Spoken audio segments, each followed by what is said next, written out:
Selamat datang di SPP, seputar Pondok Pesantren part kedua. Dimana di sini kita bakal menjawab kembali pertanyaan-pertanyaan yang sudah masuk di kolom komentar video TikTok gue yang ini nih. Nah, buat yang belum jawab jangan khawatir ya, kita masih ada part-part berikutnya lagi. Jadi jangan lupa untuk terus menanyakan apa yang kalian ingin tanyakan kalau belum kejawab sama gue, oke?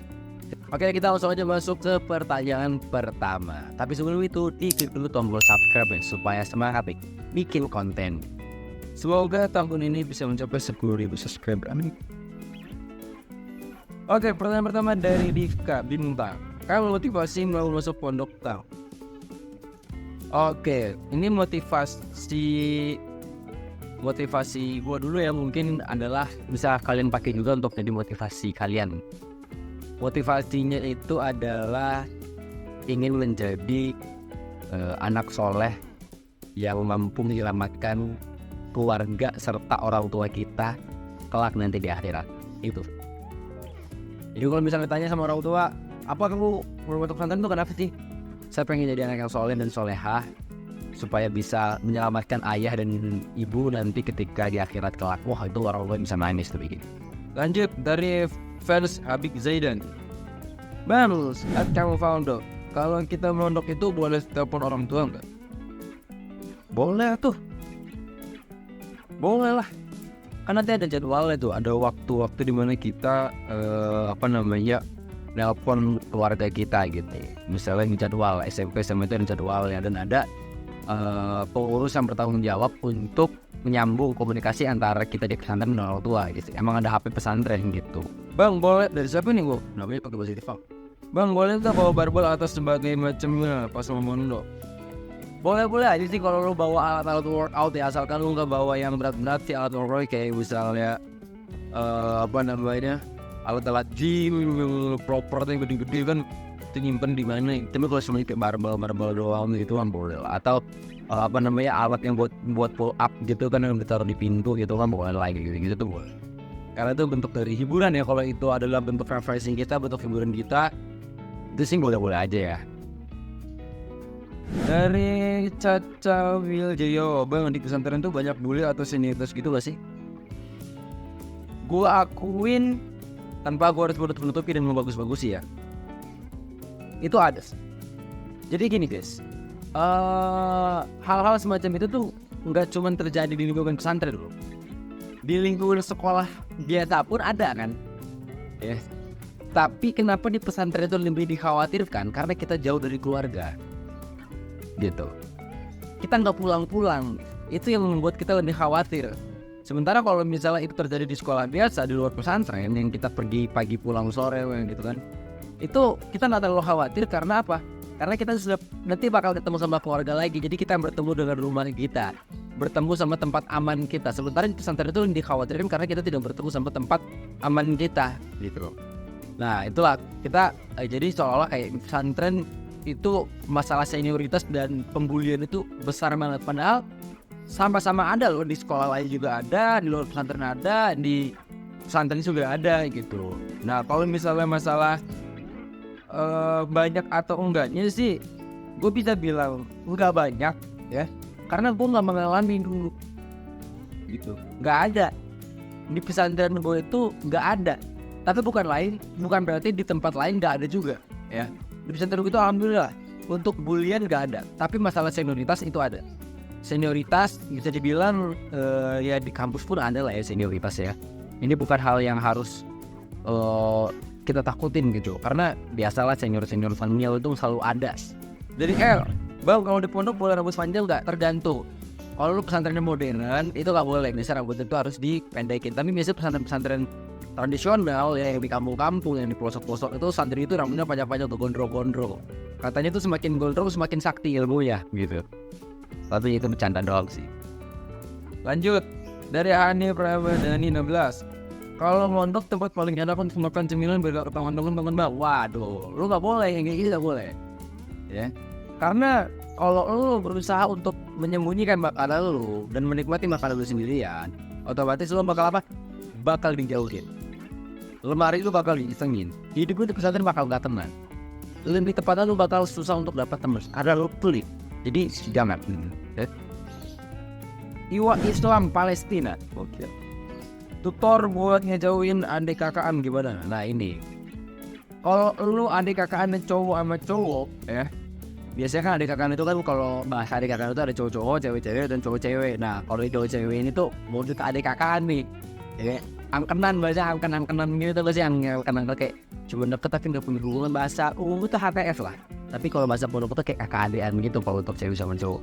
Ini ya bisa dibilang kalau yang kasusnya cewek cowok begini, ya lu tinggal gak usah membalas surat yang datang dari lu gitu kan. Itu simpel. Nah kalau yang terjadi misalnya cowok sama cowok, cewek sama cewek, sosok udah lu sini jadi adik gua aja kata kakak kelas lu kan, atau apa namanya, udah lu gua nih abang lu yang bakal ngajakin lu di sini gitu, atau gitu lah modus buat begitu.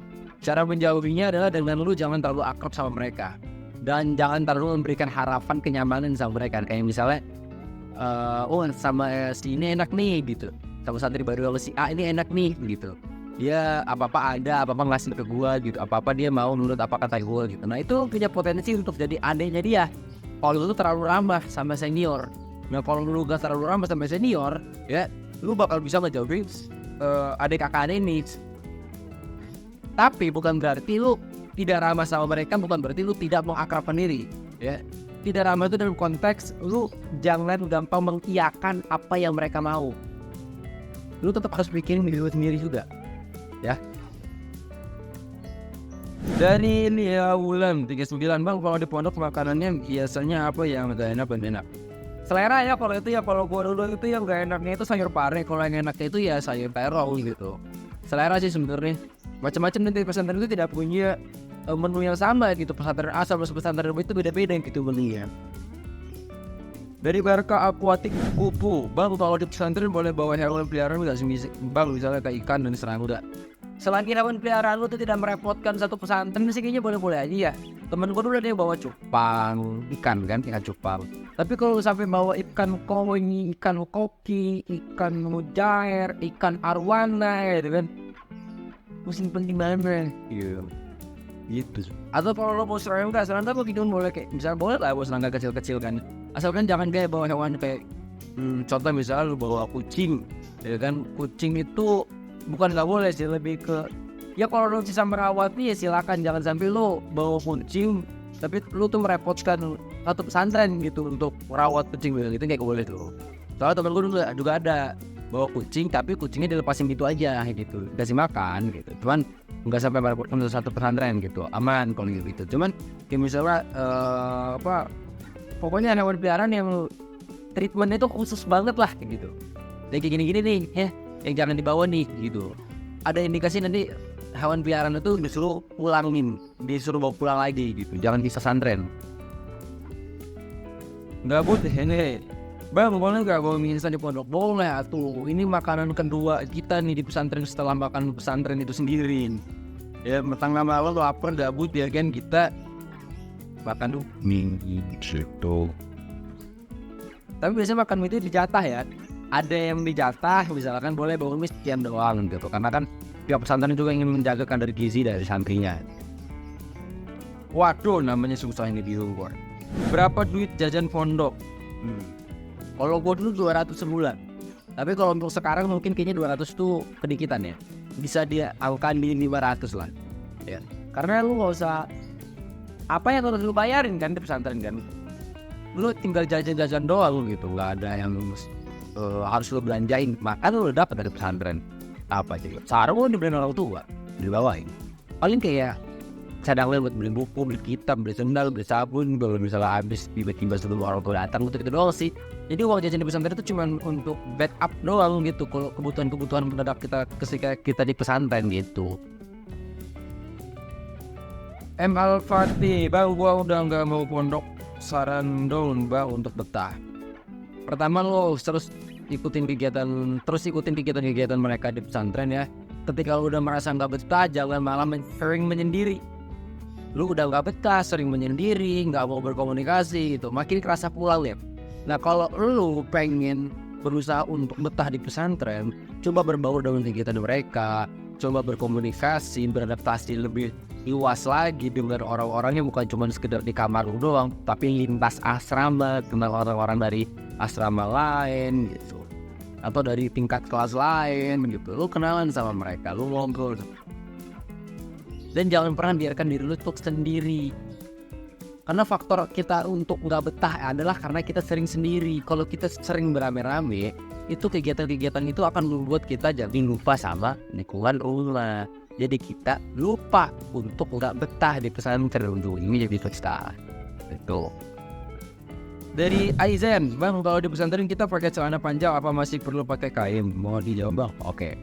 Kalau pesantren lu udah menyuruh lu pakai celana panjang, gak usah pakai sarung ya, gak usah pakai sarung. Ya kan? Tapi ada pesantren yang memang misalnya ada pesantren yang dia udah cukup pakai gamis aja, sarung opsional, ya udah lu kesana pakai gamis. Ada pesantren yang lu kesana pakai celana panjang aja, celana bahan panjang, ya udah lu pakai celana bahan panjang. Tapi kalau misalnya lu kesana lu pakai sarung, ya lu pakai sarung. Lihat dari habit dari pesantren itu sendiri. Oh, mereka gamisan dulu tiap hari genggusan. Oh, pakai celana panjang, oh sarung sama sarungan gitu. Thanks bang, bawa tas atau koper atau dua-duanya? Kalau kata gue sih lu mending bawa koper aja. Kalau bawa tasnya juga kan itu nggak terlalu kepake ya. Jadi dan untuk membawa tas juga kan itu limitnya kan terbatas ya kalau tas kan. Nah kalau koper kan itu jauh lebih banyak gitu. Jadi lu bisa bawa banyak barang ke pesantren. Khususnya yang penting-penting tuh. Jadi nggak nenteng-nenteng kan, ribet ya kalau nenteng-nenteng gitu kan. Nah ketika perpulangan atau ketika lu sudah lulus pun enak. Barang-barang yang lu bawa dari pesantren itu bisa lu bawa lagi di koper itu kok. Karena biasanya setelah lu nanti keluar dari pesantren atau lu pulang, barang bawaan lu itu akan lebih banyak 2 kali lipat dari apa yang lu bawa dulu ketika lu masuk pesantren. Itu pengalaman gua. Azizi suka Freya, bang, cara cepat akur sama teman pondok gimana bang? Lu punya makanan, bagi-bagi deh makanan lu deh, jangan pelit. Udah gitu. Dan yang kedua adalah lu cari teman yang sedaerah. Coba deh, yang berasal dari daerah yang sama lu. Itu cepet banget buat lu akrab. Dari situ lu bisa ekspansi tuh ke teman-teman yang lain gitu. Dari santriwati rata-rata tidur sampai bangun jam berapa sih? Rata-rata tuh mereka bangun jam 3 jam 4. Itu untuk tahajud berjamaah, sholat subuh, dan kegiatan selanjutnya. Jadi sebelum subuh udah pada bangun.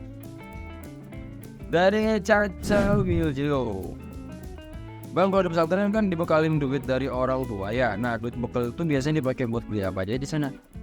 Buat beli kebutuhan mendadak. Atau lu buat jajan kalau bosan sama makan pesantren lu bisa jajan gitu kan. Itu. Dan